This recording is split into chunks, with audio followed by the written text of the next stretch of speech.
안녕하세요. 안경돈이다. 한량입니다. 자, LH 전세임대 한 7월 중에 신청하신 거, 뭐 지금쯤 이제 속속 됐다, 통과됐다 라는 뭐 문자든 전화든 우편이든 받고 계시는 것 같아요. 자, 그 다음 절차가 어떻게 되냐? 뭐 LH에서 직접 하나하나 알려주는 게 아니고 안내문에 써 있는 거, 그걸 이제 본인이 직접 해야 되거든요. 처음 하시는 분들은 당황스러울 수 있죠. 자, 부동산에 집 구하고 권리 분석하고 계약하고 이 절차 한번 쭉 설명해 드리겠습니다. 자, 오늘 선정됐다. LH 전세임대가 선정됐다는 우편을 받았는데, 대부분 우편물로 통보가 옵니다. 거기 아주 내용이 자세하게 써 있으니까 그걸 읽어보시면 되는데, 좀 처음 하시는 분들 입장에서 어렵죠. 제일 먼저 무엇을 해야 하나요?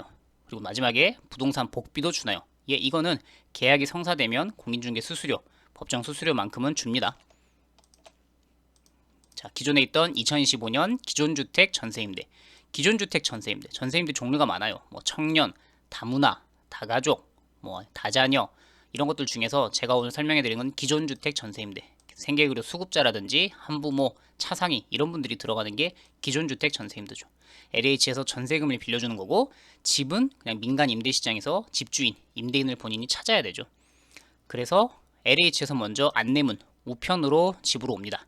6개월 정도 시일이 있어요. 이 우편물을 받고 나서 직접 내가 마지막에 잔금 치를 때까지 그 6개월의 시간 동안 집을 알아보면 되는 거예요. 그래서 첫 번째, 부동산이라고 부르죠. 공인중개사에게 자, 내가 LH 전세가 통과됐다. 거기에 써 있습니다. 뭐 수도권은 얼마, 광역시는 얼마, 일반 지역은 얼마, 전세금이 한 8천, 뭐 9천, 1억 2천, 최대 여기까지라고 써 있으니까 이거 관련해서 집을 좀 구해주라. 이 말을 먼저 하셔야 집주인도 LH 전세구나 라고 그거를 본인이 동의한 집들을 알아서들 구해줍니다. 이걸 뭐 자세히 설명하실 필요 없는 게 LH 전세가 워낙 일반적이기 때문에 대부분의 부동산 업무를 여러 번 처리해 본 분들이라면 알고 있습니다. 그래서 집을 먼저 구한다는 거죠. 주택 물색 단계가 당하겠습니다. 어느 집으로 할지 집을 뭐 한번 살펴본다. 그 다음에 이제 본인이 마음으로 결정을 해요. 내가 이 집으로 하겠다. 그 다음에 전세가 가능한지 권리 분석이라고 해서 흔히 뭐 전세금을 떼먹힌다고 하죠. 집주인이 파산을 하거나 아니면 건물에 너무 부채, 은행 융자가 많이 들어있어서 전세금을 못 돌려받을 위험이 없는지 LH에서 알아서들 판단을 합니다. 그래서 이때 내가 이 집으로 하겠다라고 LH에 말을 할 때 가계약금을 거란 얘기를 혹시나 부동산에서 할 수도 있어요. 전세가 너무 귀하니까 가계약금 한 10만원, 100만원이라도 걸어라. 근데 이걸 만약에 넣게 되면 계약이 불발됐을 때 아무도 책임져 주지 않습니다. 그래서 한 일주일 정도 기다려 주십시오.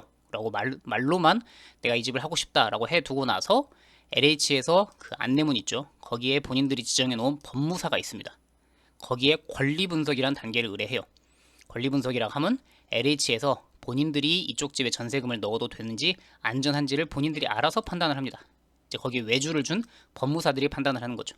그래서 내가 마음으로 결정한 이 집을 심사해 주세요라고 맡기는 거예요. 근데 이런 절차도 사실 부동산에서 대부분 해줍니다. 그래서 권리 가능, 권리 분석. 여기 입주 지원 안내문 같은 거에 보면은 이 절차가 되겠죠. 권리 분석 요청. 공인중개사를 통해서 입주 희망 주택을 구했고, 자, 신청서, 등기부 등본, 자격증명서 같은 거를 이 법무법인 그 안내문에 써 있을 겁니다. 이번에 통과되신 LH에서 뭐 서울 사는 분은 여기로, 경기도 사는 분은 여기로, 팩스로 얼마를 넣고 그 다음에 여기에 팩스로 이러한 서류들을 넣고 나서 전화를 해서 내가 이거 팩스 넣었으니까 한번 확인해 주라. 내가 지금 LH 선정자 홍길동이라고 하는데 이 집이 괜찮은지 한번 검토해 주라. 이렇게 얘기를 하면은 한 5일 정도 처리 기간, 최대 5일이고요. 한 2, 3일 보통 결과가 옵니다.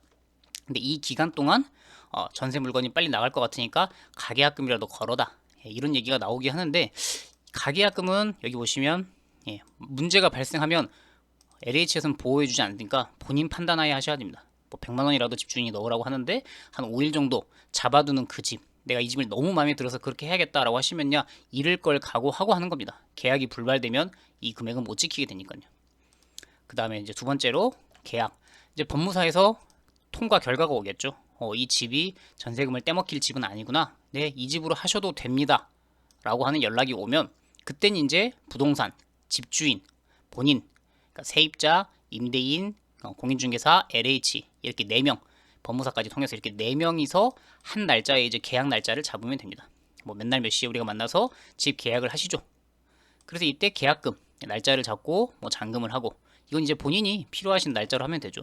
굳이 뭐 한 달을 할 필요도 없고 일주일 만에 하셔도 되고 계약과 잔금, 잔금과 동시에 마지막에 이사가 되는데 돈은 여기 보시면 계약금은 본인 부담이기 때문에 계약서를 쓰러 갔을 때 도장 들고 인감도장 들고 부동산에 모여서 다 같이 계약을 할 때 이때는 계약금을 준비해야 되고요.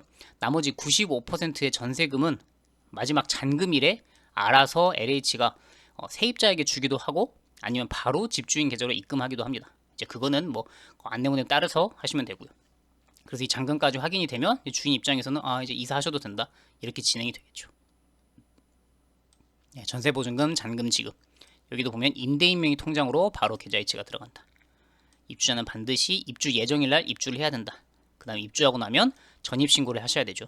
그래서 본인의 5% 보증금도 지켜야 되고 그리고 LH 측에서도 본인들 95%의 전세금이 들어가 있으니까 대항력이라고 해요. 전입신고, 실거주 이걸 꼭 유지하라고 아마 안내를 받으실 겁니다. 자, 이렇게 진행이 됩니다. 다시 한번 정리하면 우편을 받고 어떤 집으로 할지 부동산에 얘기한다. 마음으로만 결정을 하고 내가 이 집을 한번 심사해 달라고 부동산을 통해서 이거 뭐 권리 분석하는 절차가 어떻게 하는지 되게 복잡하거든요. 뭐 서류도 준비해야 되고 법무사 통해야 되고 그래서 부동산에 이것 좀 해주라 라고 부탁을 하면 대부분은 해줄 겁니다. 그래서 이 집을 심사해 주세요. 그러면 법무사에서는 네, 이 집으로 하십시오. 그럼 이제 계약 날짜를 잡고 계약 때 본인 부담금 5% 전체 계약금이 1억이면 500만 원이 되겠죠. 나머지 잔금은 LH에서 알아서 날짜 때 이사 날짜에 입금해 준다. 이렇게 진행하시면 되겠습니다. 자, 도움이 되시길 바라고 또 다른 유용한 정보 있을 때 찾아오도록 할게요. 안녕히 계십시오.